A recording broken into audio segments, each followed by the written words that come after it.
What's going on, it's Suck and I'm back with a brand new video on SuperDuprTech.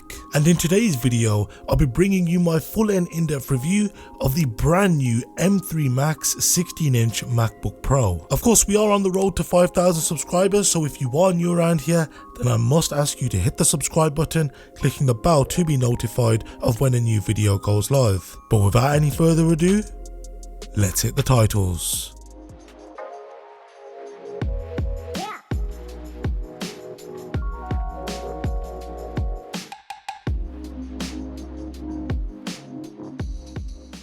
So first up, let's get into talking about the design of this MacBook Pro.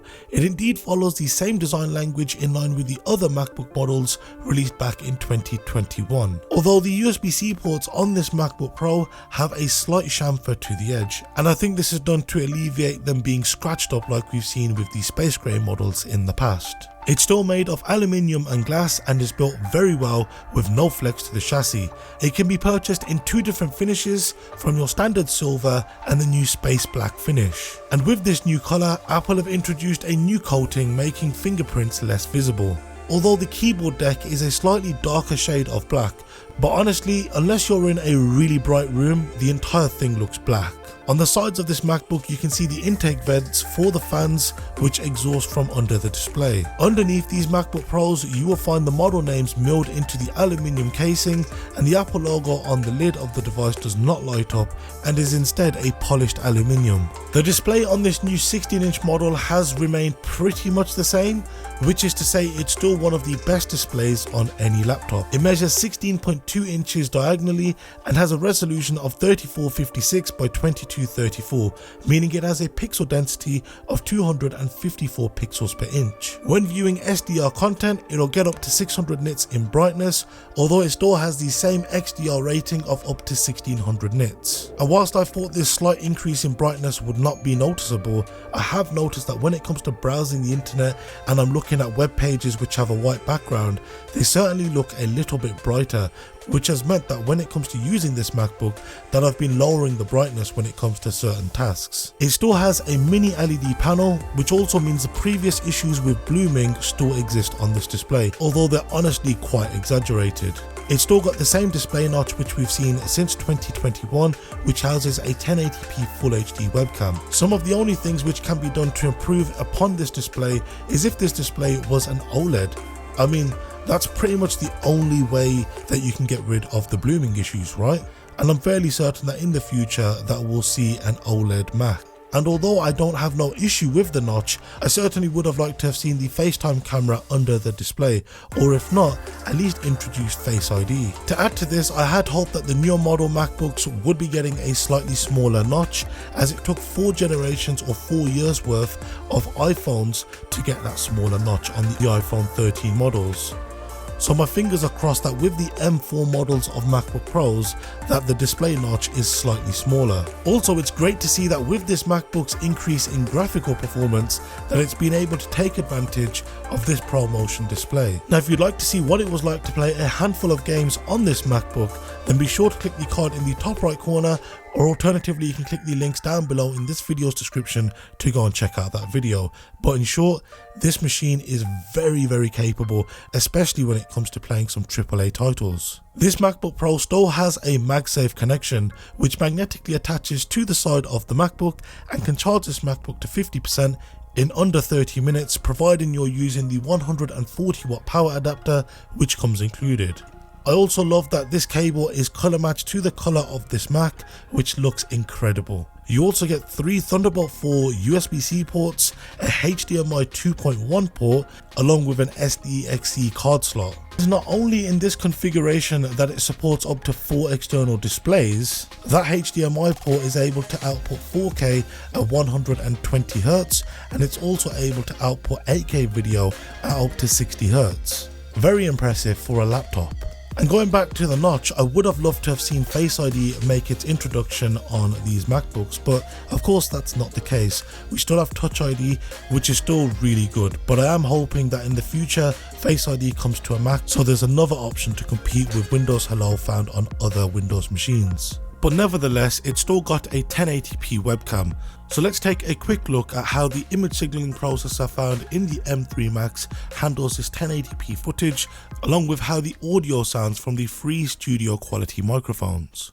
The footage that you're currently watching has been recorded using the M3 Max 16-inch MacBook Pro, so you should get a good feel for how I look and how I sound.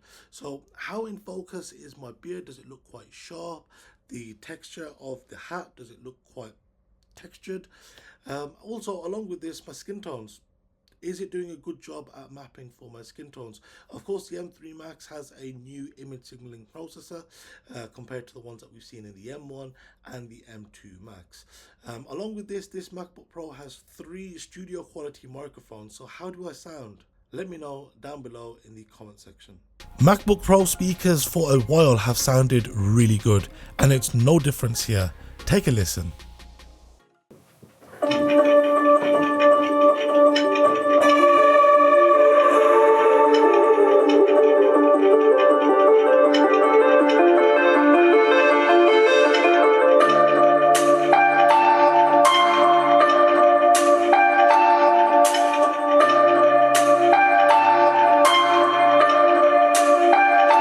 For the longest time, Apple have been the brand to beat when it comes to trackpads, and it seems year over year the competition have been improving to a point that some trackpads aren't too far off. And whilst Apple has not changed the recipe, if it's not broken, why change, right? It's still incredibly responsive, it's very accurate, and while it will take some time to adjust to how the trackpad feels, I don't think there's a competing brand that offers anything similar. Ever since Apple ditched the butterfly keyboards, the keyboards have been great. They're not as stable as those butterfly keys, but they certainly have a little bit more depth and travel to each key, making each press feel a bit more deliberate. And it's still got a full-sized function key row. No complaints here. So you've probably noticed that I'm leaving the performance of this MacBook Pro towards the end. And there's good reason for it. You've probably heard hundreds of people talk about how well the Apple Silicon in these newer MacBooks have been performing, and there's no difference here. And while the improvements, at least compared to the M2 Max, are very modest, but compared to the M1 Max, unless you need the ray tracing capabilities for 3D modeling, gaming, or somehow you need the additional RAM, I wouldn't upgrade. Yes, it's a very powerful and very capable machine, and I would strictly only suggest that if you are coming from an Intel model, that this may be one for you. At least if you're doing any 3D modeling, CAD work, any design work, video work, this probably will be the one for you. Although when it comes to doing some video work, you might be better off just going for the standard M3 Pro. But I've already uploaded a video in which I ran several different tests on this machine, testing everything from the CPU, GPU, the RAM, the storage, networking, and how even the HTML browsing speed. So if you want to go and check out that video, then I will leave a card in the top right corner for you to go and check it out, or alternatively I will once again leave links down below in this video's description. But as I say, unless you really need that additional graphics performance, then you might be better looking at the M3 Pro models, which I am going to be reviewing very soon.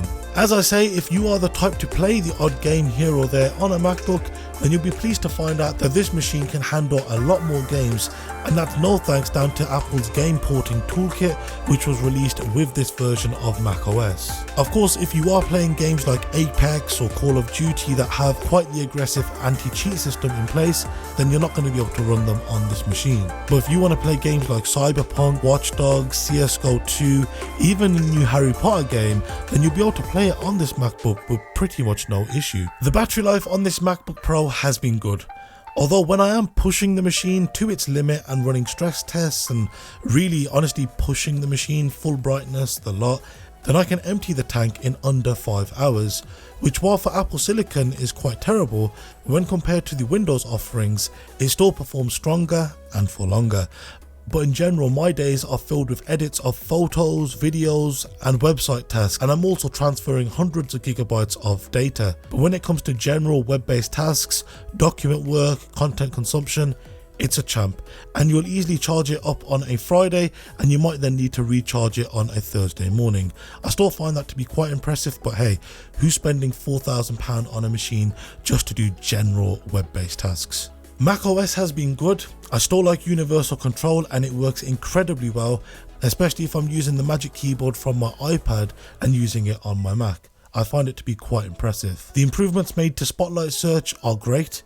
I still have over 70 terabytes worth of storage, and having the ability to search one time and let it scan through all of my drives is great. But the addition of being able to view these files from within Spotlight really helps, especially when it comes to last minute changes of edits. I love grouping my tabs together in Safari and linking them to a focus mode, so when I leave the house my Safari looks completely different to when I get back home. FaceTime handoff is such a simple idea which has been executed very well. I love being able to start a call on my iPhone and then being able to switch across to my Mac. And I've already spoken about this at great lengths, but I love being able to hand off my FaceTime calls from my iPhone to my Mac and vice versa. It's such a seamless process and I love it. I've not had any issues with macOS. One improvement I would suggest is having those interactive widgets on my desktop, as I'd like to be able to change the brightness and color of my lights directly from my desktop, as opposed to just turning them on and off. It's a Mac, albeit a £4,000 Mac. It's expensive, it's very powerful, but you get what you pay for. It's built great, the software is quite robust, the performance is literally industry leading, and the battery life is still quite impressive considering the performance. Although it is locked into Apple's image, so upgradability is basically non-existent unless you configure through Apple's website. So let me know if you'd be interested in seeing videos comparing that model to other models that are configured through the configurator. But unless you hate macOS and utterly refuse to at least give it a go, then you already know to be looking for a Windows machine. Because from a hardware perspective, unlike every level, it's either good, great or industry leading. Especially for the price, considering that this MacBook Pro is trading blows with the M2 Ultra found in the Mac Studio and Mac Pro. Bearing in mind that you do not get a keyboard, a mouse, a trackpad, a webcam or speakers anywhere as good. So as an overall package, if you're in the Apple ecosystem, it seems like it's a bargain. So if you need this kind of performance from a Mac, relatively speaking, it's a really good buy. So that has been it for today's video. If you enjoyed the video, then be sure to smash the like button. If you are new around here, then be sure to subscribe clicking the bell icon to be notified of when a new video goes live. Of course, if you've got any questions with anything you've seen, then be sure to leave them down below in the comment section, or alternatively you can hit me up on my social media, links to which can be found down below in this video's description. Once again, thank you very much for watching and I'll see you next time. Take care and have a good one.